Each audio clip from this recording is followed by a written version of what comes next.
What's up, everyone, and welcome back to the channel. It's me, Cars at the Ball, bringing you more Infinite Magicraid content. Now, it is a pressing matter. You can see here I have a poll with me, not an actual poll.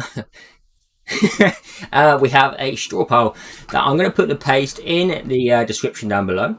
And I want you all to vote. You're literally just going to select the ones that you would like to see the change of. You don't have to select every single one, but it would be appreciated if you did, so that we can send this over to the developers, the community managers, the whole community of the game, and get some votes just to help with people, because people are, there are things that need changing, there are questions that people need to hear, and it's easy if we put them all, say, out to YouTube, out to you guys who watch me, and we can then select what we would like to see changed. Now, there are a few options here, granted, okay, but there's one massive one that has to change. It has to change, and I'm telling you now, you all need to click on this, okay? We're going to move this over a second, and we're going to explain why gear quality drop rate improvement within dungeons is so important. It's not just a factor of getting the pieces high quality, it's also the fact that we need those high quality pieces to forge. We need epic and legend pieces to forge new gear. Therefore, it's rewarding us, even if it's a trash epic piece, it's rewarding us with a chance to go ahead and potentially craft something that's good. I mean, you can see here, for instance, if we go into Forge, we go to Craft, obviously the top three are not obtainable, but, we need Epic and Legend. You can't see that because that's in the way. But you need to have 4 pieces, 2 of each different set, and they need to be Epic or Legend, like I said. So with these drop rates that you're going to witness now, with these drop rates, let's just go to run quickly. Let's click on stage 30. It's a 2% drop rate for a Legend. Yes, okay. The rate does change between 5-star and 6-star. It increases, but nothing ever changes for rare, elite, epic, and legend quality. And that, to me, is a really big issue. This is 29. This is 28. It's exactly the same throughout the entire game, from 1 to 30. Now, we're not asking for, say, let's go to stage 26. We're not going to say, oh, okay, this needs to be huge. This needs to be huge. But it needs to be adjusted as we progress through, not just the star level, okay? We need to be able to obtain better quality gear. It has to happen. It just has to happen because everyone needs it. We all need it. We need to be able to advance in the game. And without those pieces, we just cannot. We just cannot, unless the option is simply go and buy a set. And well, we all know the answer to that. That's not good for the game. That's not good for the game. That's not good for all of you guys who are wanting to farm gear pieces when it is quality. It's been on people's tongues for a long time that this needs to change. I asked a while ago, but now I want this straw poll filled out so that we can help push this forward. Let me know in your comments below or on the channel too, so that we can we can address it. I can. Anything that gets said, I can push forwards with that. Dragon Cliffs. Add an experience potion to Dragon Cliffs as well. Yeah, okay. They're never going to change the amount of eggs we get, but at least give us an experience potion as a added reward. This would make it more viable for people to farm it. I would happily recommend people to farm Dragon Cliff if they was getting experience potions as well. And come on, it's not a huge ask, right? It's not a huge ask. And it makes it better for everyone. 1 egg, 1 potion. Fantastic. The next one, number 3, is Dungeon Bounty Refresh every month to help with the food issue, okay? Now, you're all going to be aware that Dungeon Bounty has come into the game. And yes, okay, it's fantastic. It gives us very good rewards. However, my concern is this. It's a one-time thing. It's a one-time thing. Because, and the reason I'm saying this, and I need to know if it is or not, the event entrance will not disappear until all the quests are completed and all the rewards are claimed. Meaning, it's never going to refresh. It's going to disappear once you complete it. Don't get me wrong, the rewards are pretty good. We get a lot of experience potions. We're getting some eggs as well. And then we're getting the mythic fragments. My only concern with this would be, is they're probably going to say, well, we're going to remove out the mythic shards after completing it. But if they did do that, if they did remove that, I would still be happy as long as we got the eggs and the experience potions for the entire community, because we all know that there is a food problem. There is a food problem.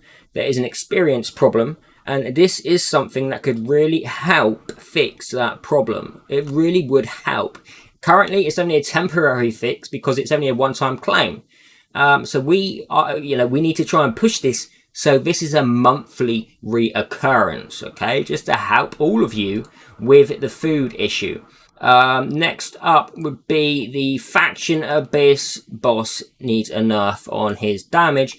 Now, if some of you haven't quite gotten there yet, all right, if you haven't quite gotten there yet, I'm telling you now, once you get to like stage 22, 23, and 24, you are going to fight through the waves. You're going to fight through the waves, and then you're going to meet the boss, and the boss is going to go, get out of here. Because that boss just hits like a fucking truck. Right, it hits so hard. I dread to think what happens, say 28, 29, 30. It's just unbeatable. It is literally unbeatable. I did make a video previously showing the content of the boss completely AoE nuking my team with 550k damage on stage 24. Completely unbeatable for me currently. This needs to be addressed.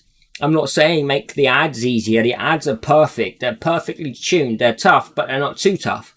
But the boss itself is just disgusting. Please, devs, please heed this call. Please make the boss not hit so goddamn hard, because we just cannot clear it.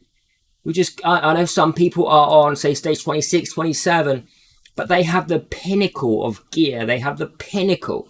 Like, literally pinnacle of gear to do that.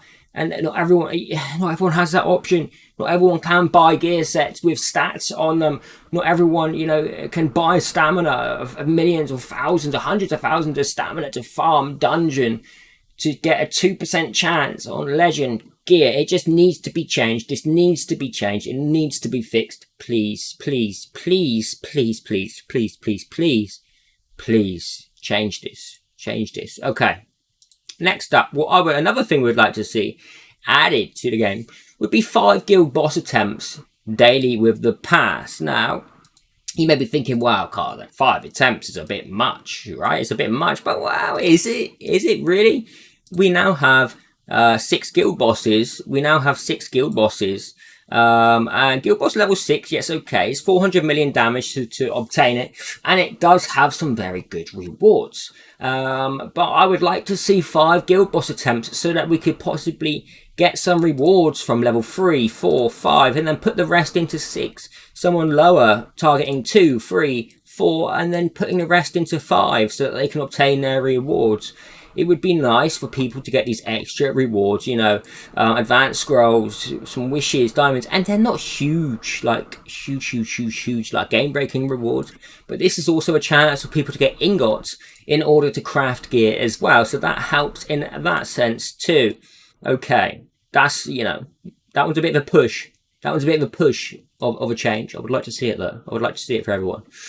Weekly card Legend Eye reward refresh to be obtained again. Now, I haven't quite finished my weekly card, so I can't be 100% sure on this, but some people who have finished it said that you can only obtain the Legend Eye one time and then it will never be available again. What I would like to see changed is that once you do finish the total of the card, it resets back to its standard, and then it's a 3-month transition again before you can earn another Legend Eye. That would be a very good feature to add in, and it would help with a lot of people feeling butthurt by that too. Now, another one I would like to see is 2 regression potions purchasable with diamonds. We know that we can buy 1 every month, but I would like to see 2 made available. I mean, it's 1,000 diamonds. I feel like that is fair. I would like to see 2 of these made available to be purchased. Co-op guild content, like a progressive labyrinth of some kind, where we can go in together as a team and not just say hit a boss where we're fighting solo. Like, how about we get some guild co-op content going, where we choose people to go down set paths to unlock other areas of a labyrinth, to unlock other boss fights. I know other games have done similar kind of things. It's not a new kind of method, but it is a very fun feature for a game, and we need some fun. We need some fun within the community, within our guilds, to help liven it up a little bit. The guild boss feature is great. Guild Arena doesn't feel like a co-op of much, right? Like, we're still doing it alone. It's not like we're targeting set bases, destroying them so no one else can attack it, then moving on to the next. We're attacking towers on a set basis, and that doesn't change. So I would love to see like a labyrinth of some kind with obviously rewards as well. Don't forget the rewards, guys. There has to be rewards. But I would love to see it. I would just love to see, even if it's something similar to, say, Space Temple, where we get a set amount of moves each day throughout a week, and we progress through it as a guild. That would be great to see. I'm sure everyone will agree on having that kind of content in the game. Really bring people together and make some people happy. I'm not saying you can't make everyone happy. You never can in life. There's always going to be some people who are upset with certain things, but you know, that's just the way life is, guys. Now, this one is a little bit confusing. Multiple stat selection filtering on items that shows missing stats. Now, we all know that when we go into, I'm going to show it quickly because it'll be easier to explain. Let me just quickly go into equipment. Now, we all have a filtering system, correct? We can go into filter and move this over. Now, we can select what we want to look for, but how about we add the feature of what we don't have? So we can select stats we're missing from items to make it easier for us to select items we want to sell. So we could go in and we could say, right, okay, so I want to look on my speed pieces, my feather pieces, any piece that doesn't have, say, speed, and it doesn't have HP rate, or it doesn't have mastery as well. I'm going to sell it all. So if we could work it so that it could go both ways, not only can we select items that have these pieces, but can we select items that don't have the stats we select? For instance, attacking gear, we want to select, say, all right, I want to quickly clear out my gear. Let's go crit rate, crit damage. If those pieces don't have those substats, I'm just going to sell them. This would bring in much more ease of use for everyone as well. The last but not least, voyage events. Do they need rebalancing? Are they too costly? Can they quite possibly make it more obtainable to reach, say, those heroes? I'm unsure how that's going to work. Could they possibly, right? How about this? How about the devs made it so that the majority of people could spend a few diamonds on the daily purchase and could reach the legend hero? But how about they made it so that there was another legend hero inside that wasn't set, that was around a similar sort of distance for the spenders who always go that distance? How about they could say obtain 2 of these legend heroes? That would be nice. Would it be game breaking? I don't know. But does it need rebalancing? Let me know in your comments below if you would like to see those voyage events rebalanced. Do you think they need it, or do you think they're okay? And don't forget, please do, all of you, go and click on this link and vote, okay, for which ideas. There are multiple. You can select all of them if you would like to see all of these features. If not, then just select the ones you would like to see, and then I can send this over to the developers or community managers, and they can send it over to developers, and we can get answers on things to help the game. Okay, things to help push this game on, and you know, it's not too late. It's never too late. Okay, we are still all here. So let's really try and make some good changes that can help all of us be a bit happier in the game, including, I'm not going to say free to play and spenders, because I don't like to separate people. But these would be good changes, especially the dungeon bounty refresh. That one is going to be huge for a lot of people. If we can get that one changed so that refreshes each month, there's not going to be so much of a food issue. Okay, so that would be a very, very, very good change as well. Okay, guys, this video has gone on for a little bit already. I hope you like the idea. So get involved with it. Get involved. Let your vote be heard. Let me send this forward so we can see just how many people are agreeing with this. I'm Cars at the Ball. Make sure you click like, subscribe, and comment below to help this channel grow. Take care, everyone.